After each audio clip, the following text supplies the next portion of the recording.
bom dia a todas nossos queridos e queridas aqui da CBPT. É sempre uma alegria, uma honra e um compromisso, um desafio muito grande de estar aqui trazendo uma reflexão para vocês. Eu sempre que sou convocada pelo Badu, pelo Davi, eu não refugo, sempre venho, mas venho sempre com uma certa alegria e uma certa preocupação de aproveitar ao máximo esse tempo, esse espaço, né? Hoje o meu tema vai ser a difícil e nobre arte de educar filhos e filhas. Uma tarefa um tanto quanto difícil. E, por extensão, também, poder educar sobrinhos e sobrinhas, netos e netas, que algumas das pessoas da nossa igreja, já que nossa igreja é tão longeva, né, Davi? Tem uma galerinha assim de mais idade, né, que provavelmente já tem netinhos nascendo, como eu, que tenho 2 também, né? Inclusive, a enquete que foi feita essa semana no Instagram da igreja mostrou que 70% das pessoas que responderam têm filhos, né? E desses 70%, metade desses filhos ou são crianças ou são adolescentes. E a outra metade são de filhos maduros e jovens. Eu hoje vou tentar focar mais a questão da infância e da adolescência. E por que eu estou trazendo essa questão? Gente, é muito difícil, né? Me falaram que eu posso usar outra câmera, eu vou dizer aqui também. Filho não vem com manual, a gente não sabe educar filho do jeito certinho, né? É para fazer isso, não é para fazer aquilo, é sempre uma dificuldade. Filhos também estão vivendo uma fase de vida, com os desafios de vida que nós, quando éramos crianças e adolescentes, não tivemos. Daí, então, nós não sabemos lidar, por exemplo, com a internet. A gente cresceu sem internet, né?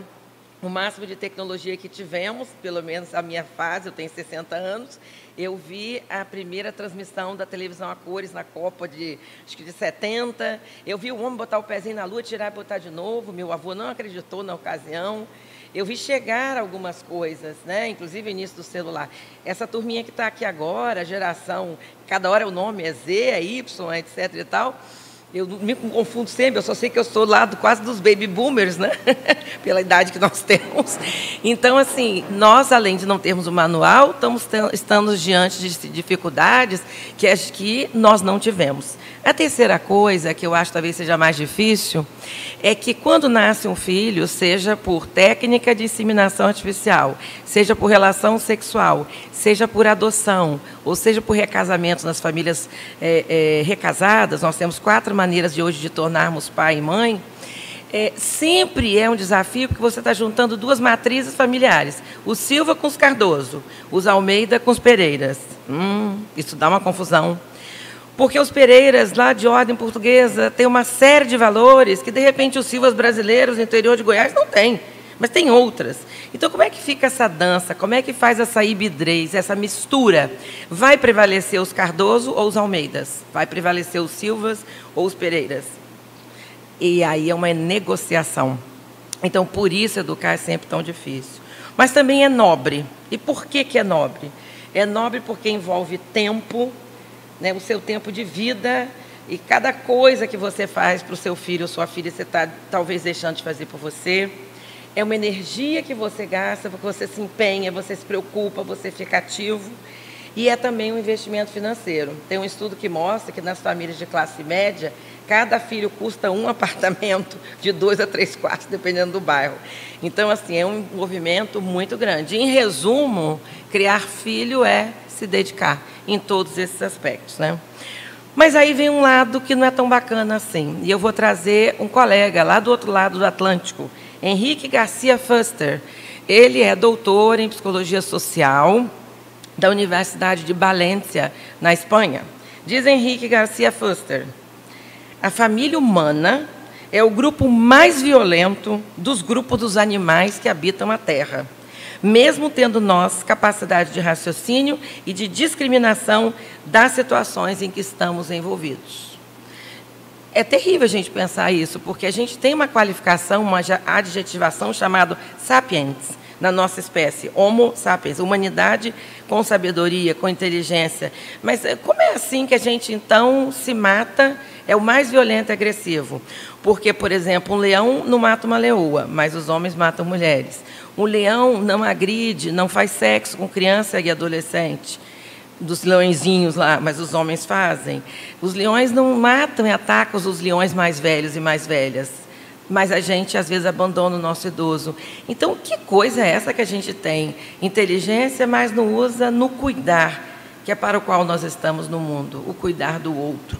E diz ainda mais o Foster, as famílias produzem vítimas invisíveis dentro dos sistemas familiares. E quem são essas vítimas invisíveis? O Foster diz que é um triângulo.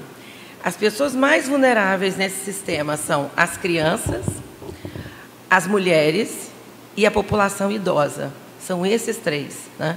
E mais ainda, diz o Foster, o lugar mais perigoso para crianças, mulheres e população idosa estar é dentro de casa. Então, essa é uma constatação terrível. Somos o grupo de animais mais violentos e o lugar que nós habitamos é o lugar mais difícil e mais violento. Por quê? Justamente nesses lugares é que ocorrem os atos de agressão. Essas duas pontas, infância e velhice, a gente entende que por conta da fragilidade de mobilidade, a criança ainda não pode sair sozinha, o idoso às vezes tem algumas limitações, capacidade cognitiva, a criança ainda está desenvolvendo seu raciocínio lógico, os idosos já estão às vezes com alguma dificuldade demencial, há também a dificuldade de cognição, de compreensão, faz com que eles sejam presas mais fáceis para atos violentos, agressivos na família. E as mulheres, que estariam no meio disso tudo, elas às vezes entram em relações abusivas, físicas, emocionais, patrimoniais, de toda a ordem, né? Então, a gente tem que olhar com muito cuidado, não querendo fragmentar, porque está todo mundo no mesmo sistema familiar, mas cada uma dessas três pontas do triângulo tem uma idiosincrasia. E assim, a situação das mulheres, eu já abordei, já tangenciei em parte, quando falei da nossa matriarca Sara no mês dedicado às mulheres. Hoje eu vou falar de crianças e adolescentes, e vou usar um episódio da vida de Jesus bem interessante. E, se o pastor Badu e o Davi quiserem me convidar depois, eu vou falar um pouquinho da população idosa e como é que eu compreendo a solidão. O que é isso? Será que tem outro ângulo sem ser uma visão ruim da solidão? Enfim, vamos lá. O Davi gritou aqui, já está convidado. Então, depois eu vou falar. E aí, Davi, é muito interessante, os idosos sempre ficam por último, né? E, em parte, porque, pela Constituição, as crianças são prioridades, porque elas estão num período desenvolvimental mais específico, né? Então, para pensar nisso, hoje eu não trouxe a minha verdosa, não. Trouxe o Novo Testamento interlinear de grego e português, que eu gosto muito, mas sempre fazendo mão da Bíblia de Jerusalém, da TEB, que me ajuda também nos meus pequenos estudos teológicos, né? Tranquilo, Davi, obrigada. E aí o que diz aqui, se vocês quiserem acompanhar em casa, está em Lucas, capítulo 2, obrigada, versículo 41 a 42, que fala de Jesus entre os doutores da lei. Olha só essa história. Todos os anos, os pais de Jesus iam a Jerusalém para a festa de Páscoa. Quando Jesus tinha 12 anos, eles foram à festa conforme o seu costume. Depois que a festa acabou, eles começaram a viagem de volta a casa. Mas Jesus tinha ficado em Jerusalém e seus pais não sabiam disso. Eles pensavam que ele estivesse no grupo de pessoas que tinham voltado e, por isso, viajaram o dia inteiro achando que Jesus estava lá na frente com a galerinha que estava indo. Então, todos começaram a procurá-lo entre os parentes e os amigos. Como não o encontraram, voltaram a Jerusalém para procurá-lo. 3 dias, imaginem, 3 dias depois, encontraram o menino num dos pátios do templo, sentado no meio dos mestres da lei, ouvindo-os e fazendo perguntas a eles. Todos os que ouviam estavam muito admirados com a sua inteligência e com as respostas que Jesus dava. Quando os pais vieram ao menino, também ficaram admirados.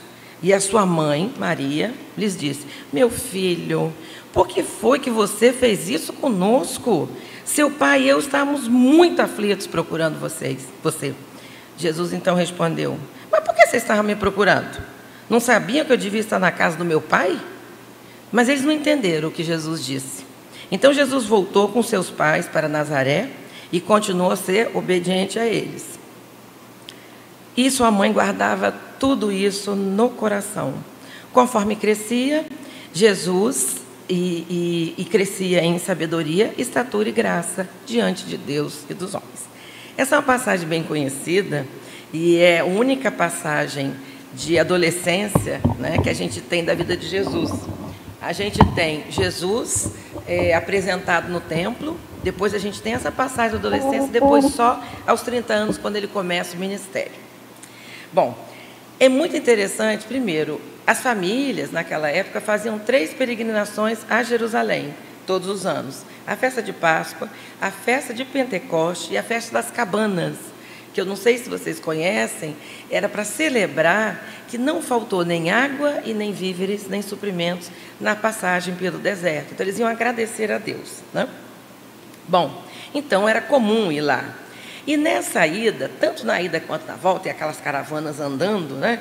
Ia geralmente assim, maridos e mulheres juntas, e as filhas iam com as mães. Então, se essa família tinha filho, a filha ia junto. Mas os meninos, para variar, era solto. Ia lá no meio da galerinha, dos amigos, da parentela. Não ia grudadinho no pai e na mãe, tanto na ida quanto na volta. E provavelmente foi isso que fez com que Maria e José pensassem que Jesus estava lá no meio dos demais adolescentes. Mas não, Jesus ficou lá em Jerusalém. Jesus não voltou e não avisou. Ai, ai, ai. Que danado que Jesus fez, hein? Deixou Maria e José com os cabelos em pé. Vocês imaginam o desespero que é. E aí eu quero perguntar para vocês, vocês já perderam alguma vez um filho ou uma filha no shopping, na praia, num parque, num supermercado? Gente, é desesperador. O meu marido está aqui, o Jairo, ele teve um episódio com a irmã dele, a Cristina, minha xará, quando tinha 4, 5 anos, ela se perdeu na praia.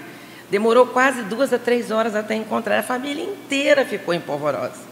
Isso é um desespero. Quando fogem do nosso olhar, a gente fica angustiado. E Davi, agora há pouco, orando, disse assim: ai, que Deus acalme nosso coração, porque quando os filhos saem de casa, a gente fica contando as horas deles voltar. Não foi ipsis literis, mas foi isso que o Davi quis dizer. Eu fiquei pensando, pois é, imagina Maria e José 3 dias sem ver Jesus, né? Como que devia estar o coração deles, né? E eles só deram falta do Jesus quando teve a primeira parada, porque assim, essas caravanas, como elas precisavam se abrigar, né, era a tradição na época de pararem num lugar chamado El Beriete, que ficava a cerca de 16 quilômetros de Jerusalém. Então, o primeiro dia inteiro, eles ficaram na ilusão. Jesus está lá com os colegas, nós estamos aqui conversando, e vamos que vamos. Quando chegou em El Beriete, que devia ser uma pousada, devia um lugar de parar, cadê Jesus? Procura daqui, procura de lá, nada de Jesus. E ninguém sabia de nada, não tinha nenhuma informação. Passaram uma noite que eu acredito que, em claro, insones, né? Porque é impossível você dormir com a perda de um filho. E no despertar do dia, eles correram, voltaram para Jerusalém. E passaram o segundo dia na aflição. Procura, procura, procura e nada de achar Jesus. Eu acho que foi outra noite sem dormir. E aí veio o alívio no terceiro dia. E aí eu quero pedir a Denise que coloque para mim, por favor, a primeira imagem.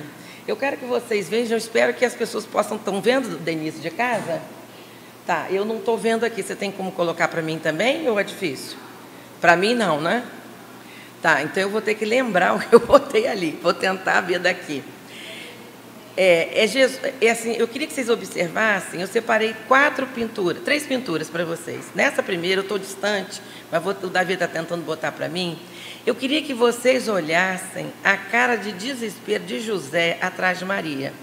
Maria é a primeira figura que aparece ali, numa roupa vermelha, né? Que é uma cor de tinta usada muito nas pinturas, quando você quer fazer um highlight, uma ênfase em algum sentimento. Então, Maria toda de vermelho em primeiro plano, encontrando com Jesus que está todo de branco, que significa a pureza, né? A pureza, né, da intenção de Jesus, né? Jesus não fez por mal ter causado tanto de sabor aos pais humanos dele, né? Jesus estava lá no meio do templo, aproveitando, conversando, mas Maria estava apavorada. Então, quando Maria vê Jesus, é aquele alívio. E a cara de José atrás, que vocês estão vendo melhor do que eu, é um rosto, né, de tensão, de apreensão. Nossa, como é que foi que isso aconteceu? Mas que bom que nós encontramos. É um misto de tensão, né, com alívio, né? É muito importante, é muito interessante essa impactação. Quer dizer, nós temos três figuras bem distintas: Jesus plácido em branco, tranquilo; Maria em vermelho, né, que significa paixão, né, o comprometimento, aquela angústia de encontrá-la; e atrás José, mais apagado, mais em marrom, né, pelo que me recordo. Estou aqui falando para vocês do que eu me recordo, ainda não estou vendo a imagem. Um pouco nessa situação assim, nossa, conseguimos chegar, né? Denise está botando aí para mim, vamos ver se tem mais alguma coisa nessa imagem que eu quero ver. Mas vocês imaginam a surpresa? Inclusive, fico imaginando também a plateia em torno, assim, que não deviam estar muito entendendo por que tanto espanto desse pai e mãe. Porque, teoricamente, os pais e mães das crianças e dos adolescentes que ali estavam deveriam saber que eles estavam ali, né? Mas José e Maria não. Estou vendo a cara de José agora, a Denise conseguiu colocar, de uma aflição, de um sofrimento profundo. E Maria com os braços assim, ai, aqui está meu filho, ai, um alívio total. Imagina só. E Jesus assim, né, assim, meio parado assim, como assim tanto nervoso? Tanto que a pergunta que Jesus fala, né, quando a Maria pergunta, mas por que você fez isso com a gente? Por que você não estava aqui? Ele diz, mas eu estou na casa do meu pai e eu devo estar interessado nas coisas do meu pai. Foi essa a resposta que Jesus deu para chamar a atenção para a origem divina dele, para além da descendência dele humana, mostrando já uma certa independência dessa ligação, né? Mas que Maria e José não compreenderam muito bem, não. Vamos ver a foto seguinte, a pintura seguinte. Também, de novo, nessa pintura, Maria meio que roda o rosto de Jesus, assim, é você mesmo, meu filho, deixa eu me certificar.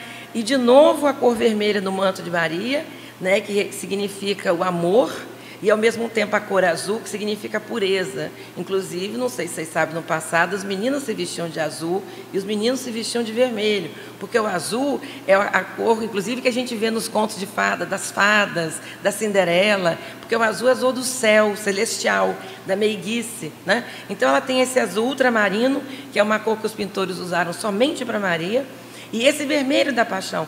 E ela encontra Jesus de novo de branco, com os braços abertos, tipo assim, mas eu estou aqui fazendo o que eu tenho que fazer. E Maria, ao contrário, encurvada, abraçando Jesus, segurando Jesus pelo pescoço, é você mesmo. E atrás, de novo, José, sempre atrás dela, assim, não é uma figura muito protagonista, né? Mas também naquele desespero. E os doutores da lei olhando assim, como assim essa mulher aqui, desesperada? Não sabia que o filho estava aqui? E na terceira e última pintura, também é muito interessante, aí José aparece mais ativo. José beija carinhosamente a cabeça de Jesus, né? E aí Jesus, pela primeira vez, dependendo das outras, que ele continuava imóvel, olhando para frente, Jesus, olha, direciona o olhar dele para Maria. Há uma cumplicidade nesse olhar.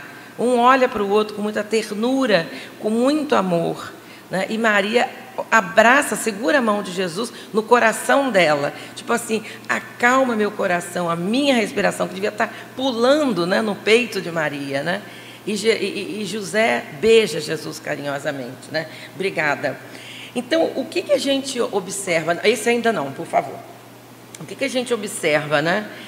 O quanto que para Maria, né, e para José, ter encontrado Jesus naquele momento foi de um grande alívio, mas as palavras que Jesus deu e disse, eu estou aqui na casa do meu pai, fez com que eles ficassem um pouco assim, o que será que está acontecendo? Começa a criar uma compreensão do que seria a vida de Jesus no futuro, né? E aí diz o texto, né, Maria guardava isso no coração. Eu fico imaginando que Maria guardava no coração, como ela guardou a anunciação, né, que foi difícil, e como eu preguei de uma vez pela internet, a Maria, a mulher da pronta resposta, eis aqui a serva do Senhor, faça comigo segundo a sua vontade. Maria foi muito forte, né? E isso ela guardou no coração. Depois, quando nasceu Jesus, e também vieram os pastores para adorar, e vieram os reis magos de longe, viemos adorar o Senhor, Maria também deve ter guardado isso no coração. Como assim, né? E agora, pela terceira vez, um terceiro episódio que ela guarda no coração. É interessante que não menciona José. Maria guarda no coração. E por que Maria? Porque Maria vai ter um papel de protagonismo na vida de Jesus como muitas mães têm na vida de seus filhos, de uma forma muito intensa. Maria aceitou gerar, Maria gerou, Maria pariu, Maria educou, amamentou, e Maria foi a primeira que pediu para Jesus começar o seu ministério. O primeiro milagre de Jesus, que foi a transformação de água em vinho nas bodas de Caná na Galiléia, foi a pedido de Maria. Então, quando a gente pensa em tudo isso, e Maria ficou com Jesus até o final da morte de cruz, eu fico muito triste, que eu vejo uma certa má vontade, ainda hoje, nas igrejas protestantes, evangélicas, pentecostais, neopentecostais, com a figura de Maria. Deus tinha um plano muito grande para Maria. Ela foi o alicerce de Jesus durante todo esse tempo. E por isso, para ela, foi um pouco mais difícil, né? Vamos pensar agora um pouquinho de Jesus nessa história toda. Vamos deixar a agonia de Maria e de José um pouquinho de lado, vamos pensar em Jesus. Diz o texto que Jesus estava com 12 anos. Nós sabemos que 12 anos é uma idade muito próxima da autonomia, da maturidade do jovem no judaísmo. Tanto que o bar mitzvah é aos 13 anos. Então, Jesus já estava se empoderando, já estava se sentindo todo, né? Estou lá nessa condição. E na festa de Páscoa, havia uma coisa interessante nessas festas. Os doutores, ou eles ficavam nos átrios do templo pregando, e foi uma coisa que Jesus fez depois, pregar nos átrios do templo, ou eles iam para salas anexas para pregar. Muitas vezes sentavam num banquinho que tem um nome interessante, que se chama escabelo, que é um tipo de arca onde a tampa serve de banco. Então, assim, ele ficou ali para poder absorver o que esses mestres tinham que dizer, né? E aí essa sensação de autonomia era importante. Ele estava começando a construir as bases daquilo que depois ele ia questionar e pregar. Agora, foi um pensamento inocente de Jesus não avisar os pais que ele ia ficar? Ele achou que não precisava? Será que ele deduziu que Maria e José iam pensar que ele estivesse lá? Era um treino para autonomia, eu tenho minha vontade, eu vou fazer. Será que ele se sentiu seguro demais? E é interessante a gente resgatar um pouquinho as ideias do Bowlby, que é um psicólogo, que ele fala que tem 2 tipos de apego: o apego seguro e o apego inseguro. O apego seguro faz com que as crianças se coloquem inseguras. Olha que interessante. Todas as vezes que você está numa relação de segurança marital, filial, parental, de trabalho, você pode se colocar em insegurança, por quê? Porque você confia que aquelas pessoas que cuidam de você vão te acolher. Então, talvez Jesus tivesse tanta certeza do amor de Maria e de José, que ele se colocou numa situação insegura. Por mais que ele estivesse dentro da segurança do templo, onde ele dormiu as 2 noites que ele ficou fora de Maria e de José? Então, assim, ele tinha que se garantir muito assim, em algum momento eles vão me achar, né? Então, isso mostra a qualidade do apego. Já uma criança que tem apego inseguro, ela não confia plenamente no pai e na mãe, ela vive agarrada na barra da saia. Ela não sai de jeito nenhum, porque assim, vai que eu vou sair, não vão me resgatar, não vão nem dar por falta, né? Agora, Jesus errou em não avisar o pai e a mãe? Foi falta de compromisso com os pais terrenos dele? É uma questão. Realmente, Maria e José sofreram muito, não foi muito legal ter passado por isso, não, né? Mas ele estava experimentando uma certa autonomia, né? Tanto que ele fala: por que vocês me procuraram? Não sabia que eu devia estar na casa do meu pai? E respondeu, inclusive, de uma forma um pouco incisiva, que é como, às vezes, os nossos filhos nos respondem. Provavelmente, a gente não gosta muito quando eles são mais incisivos, mas, às vezes, eles precisam marcar um território. Às vezes, eles precisam marcar uma decisão, que é muito difícil para a gente aceitar, às vezes, né? Como, por exemplo, uma escolha de uma profissão, ou fazer um esporte, por exemplo, querer fazer surf. Nós que moramos na Barra da Tijuca, o mar está na frente, é perigoso, mas é uma vocação. Ou querer aprender um tipo de tocar um instrumento, ele quer aprender a tocar violão, mas você queria que ele tocasse piano, enfim, são escolhas que a gente tem que ir aceitando, né? Então, Jesus estava certo, mas também estava errado. Ele estava certo por quê? Porque ele estava no tempo cuidando das coisas do pai dele, dentro da visão dele, da missão que ele tinha. Sim, isso está certo. Porém, em relação a essa atitude, ele poderia ter tido uma atitude a mais, além de ficar, avisar. E isso acontece às vezes com os nossos filhos. Os nossos filhos saem e não nos avisam. Às vezes também os maridos saem, as mulheres saem e não avisam. E nós temos que entender que quando um parceiro ou uma parceira pergunta onde é que você estava ou aonde você está, não é necessariamente controle. Pode ser preocupação, pode ser compromisso. E aí, quando a gente liga para o filho, onde você está, também não é controle, é preocupação, é compromisso. Interessante que, às vezes, os celulares dos filhos, eles só funcionam numa via, né? Quando eles querem chamar a gente. Mãe pegar, quero dinheiro, quero alguma coisa. Agora, do outro lado, às vezes eles não atendem. Então, nós não podemos deixar passar isso batido. Olha só, amiguinho, deixa eu te explicar uma coisa. Celular, ele chama e ele responde. É dos dois lados. Então, quando eu ligo, você tem que me responder. Quando eu mando um texto, você tem que me responder uma mensagem. Isso não pode passar batido. Por que é que a gente acumula de sabores, a gente acumula insatisfação nas relações? Porque a gente vai juntando, usando a palavra que o Davi gosta, o Badu gosta muito do nano, né? As nano-conquistas. Eu diria que a gente junta nano-mágoas, quando vai ver está desse tamanho. Por quê? Coisas não ditas. Então, a gente precisa dizer, educar é diuturnamente, todo momento, né? Na Bíblia, na TEB, né, que é a tradução ecumênica da Bíblia, tem uma explicação interessante. Diz assim: o mistério da filiação de Jesus ultrapassa toda a inteligência humana, mesmo aquela mais aberta à palavra de Deus. As cenas precedentes, né, de Jesus no templo salientam, no entanto, que Maria e José perceberam alguma coisa desse mistério. Bom, gente, se José e Maria perceberam alguma coisa desse mistério, eu imagino que os dois devem ter ficado duplamente angustiados. Uma é: cadê meu filho amado? Que eu preciso estar com ele, eu tenho que cuidar, aconteceu alguma coisa. E se eles pensavam que eles estavam cuidando do Filho de Deus, olha a responsabilidade de chegar para Deus e dizer: Deus, eu tenho uma coisinha pequena para falar com você, sumiu o seu filho. E ele vai dizer: vocês não conseguiram tomar conta desse menino? Então, imagina o desespero de ter que dar satisfação a Deus por um filho sumido, né? Então, como, na verdade, a gente precisa entender a satisfação que a gente dá um para o outro, muito mais como um ato de amorosidade, um ato de acalmar o coração do outro, né? Os filhos deveriam, de tempos em tempos, dar o que a gente chama no INSS de prova de vida, né? Estou vivo, estou aqui. E quando você diz que vai para um lugar e não vai, e vai para outro, você tem que avisar. Então, é importante dizer isso para eles, né? Agora, a reação de Maria e José. Tem uma coisa muito legal. Nesse texto não fala nada, mas a gente imagina que eles estavam uníssonos. Casal tem que ser assim, tem que ser um bloco monolítico, junto nas decisões. Então, ambos decidiram, já que caminhavam marido e mulher lado a lado, ambos pensaram: Jesus está na frente com a parentela e com a amizade lá dele. Ambos decidiram isso.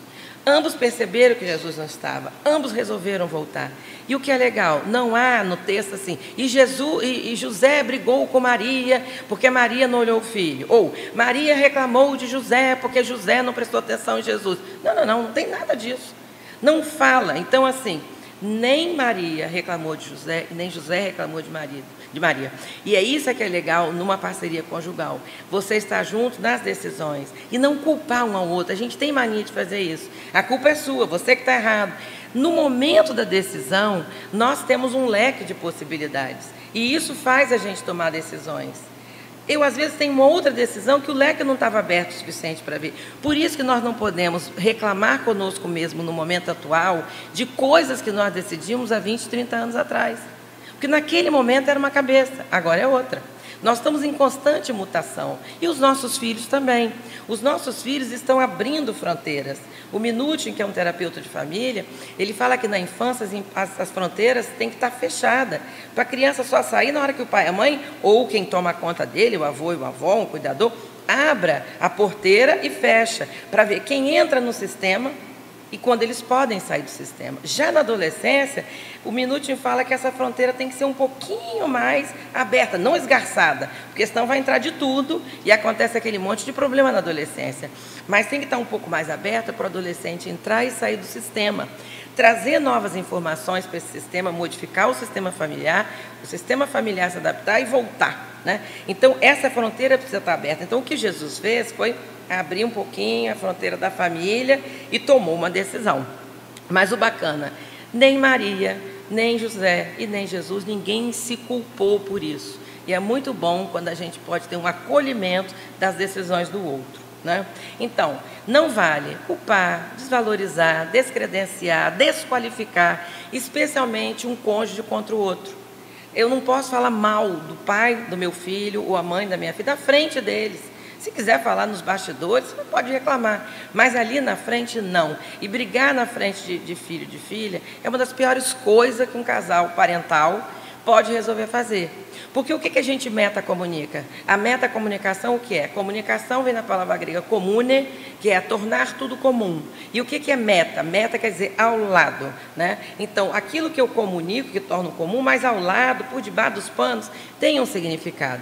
Se eu brigo na frente do meu filho ou da minha filha, eu estou ensinando o seguinte: sabe como é que se resolve o problema? Brigando, discutindo, na pancada. Então, isso é uma das coisas piores que a gente pode criar para um filho, para uma filha, é ter um ambiente de agressividade, né?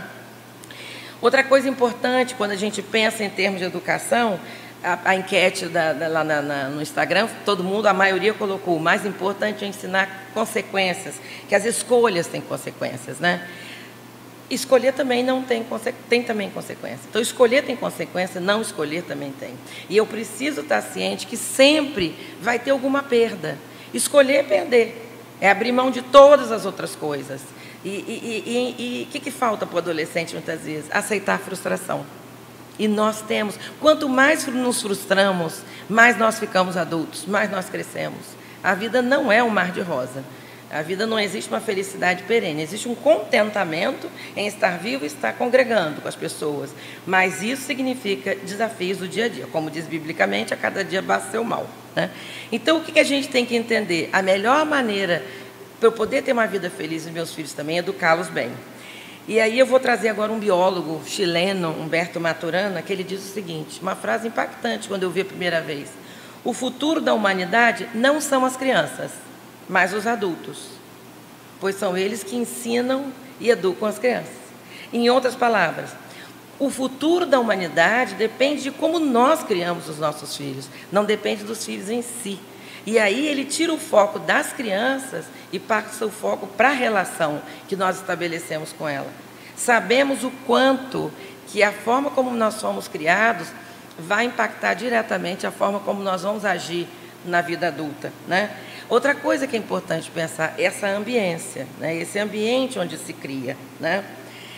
E esse ambiente tem que dar lugar ao respeito à escolha do outro, né? Aceitar, não é que você não possa questionar, mas assim, precisa em primeiro lugar entender, porque na verdade certas escolhas que nós fazemos também não só são baseadas nas nossas capacidades, mas também nas nossas incapacidades, nas nossas dificuldades. Existe uma coisa comum na adolescência, né, que é o medo de errar, o medo de falhar, o medo de dar tudo errado. Mas também existe um outro medo, que é o medo de dar certo. E se der certo, eu vou ter que assumir algumas coisas. Então, esse paradoxo entre dar certo e dar errado, precisa sempre ter os pais e mães, ou quem educa, por detrás para dar esse suporte da experimentação, né?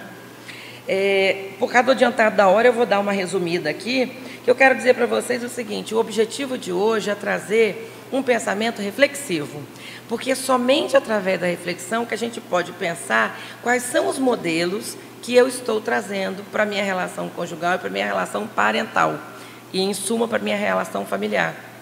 Será que o meu modelo de pai e mãe está servindo, está adequado? Será que eu estou repetindo erros? A gente tem, às vezes, mania de trazer padrões disfuncionais do casamento dos nossos pais para o nosso casamento, para a nossa educação de filhos. Dentre eles, a forma de falar, dentre eles, a forma de resolver problema, dentre eles, usar alguma substância psicoativa, tipo álcool, para mediar a situação, né? A divisão de trabalho, como é que anda essas coisas em casa? Porque não adianta a gente querer propor uma coisa para os filhos que a gente mesmo não faz, né? O Maturana, inclusive, fala assim: não adianta vocês pedirem para os seus filhos, a coisa que eu mais desejo é que vocês sejam felizes. Não adianta pedir isso para filhos se vocês não forem. Em primeiro lugar, vocês precisam ser felizes. Porque quando a gente fala uma coisa, sejam felizes, a gente não vive isso, não está feliz, você tem uma desconexão entre aquilo que você está falando e aquilo que você está vivendo. E as crianças percebem isso muito rapidamente. E isso causa uma distorção cognitiva. Isso causa um mal-estar na compreensão da criança. Com qual das felicidades que eu fico? Com a felicidade proposta para mim ou com a infelicidade vivida? Então, a gente educa muito mais pelo ato, pelas atitudes, do que pelos textos. Não adianta você mandar ler texto, mesmo até texto bíblico, se o que está no texto bíblico você não pratica. Então, o foco tem que estar na convivência, né? E essa convivência de uma forma harmônica, de uma forma ética, de uma forma coletiva, a preocupação com o outro, a questão de você conseguir legitimar esse outro, do jeito que ele é, com as idiosincrasias, com a forma de estar no mundo. Isso tudo vai nos mostrar que nós temos o direito de poder ser como somos, né? E, com isso, quero terminar dizendo para vocês que algumas interlocuções que a sociedade propõe, por exemplo, estar na igreja ouvindo uma pregação, estar em terapia, né, participar de algum grupo de discussão, faz com que a pessoa apreenda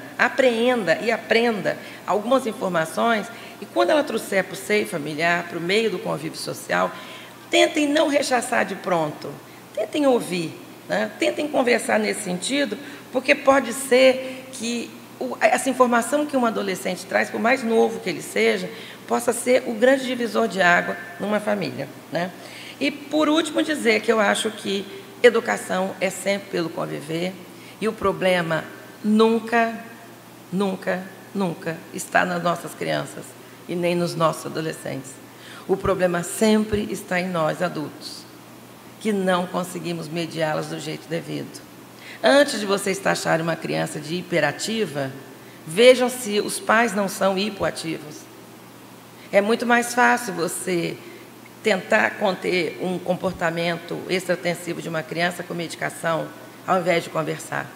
O foco tem que ser na forma como nós estamos educando, a forma como nós estamos nos relacionando, não só com os nossos filhos, mas especialmente entre nós, entre os adultos.